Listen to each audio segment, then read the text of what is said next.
زن در خانه مایه آرامشه، مایه آرامش مرد و مایه آرامش فرزندان، دختر و پسر.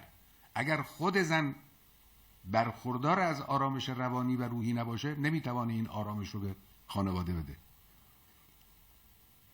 زنی که مورد تحقیر قرار بگیره، مورد اهانت قرار بگیره، مورد فشار کار قرار بگیره، این نمیتونه کدبانو باشه، این نمیتونه مدیر خانواده باشه، در حالی که زن مدیر خانواده است. اینا مسائل، این مسئله اصلی است، این یکی از اون اصلی ترین مسائله. خب در محیط زندگی ما، چه محیط های قدیمی ما چه محیط های جدیدی ما، چندون مورد توجه قرار نگرفته است و باید مورد توجه قرار بگیره.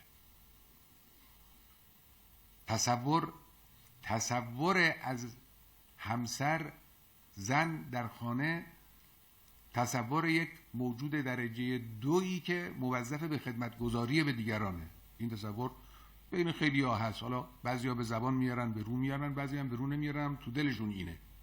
این درست نقطه مقابل اون چیزیست که اسلام بیان کرده است. من مکرر عرض کردم این حدیث معروف را که المرأة ریحانة و لیست به قهرمانه، قهرمان در تعبیرات رایج عربی به اون کارگزار میگن.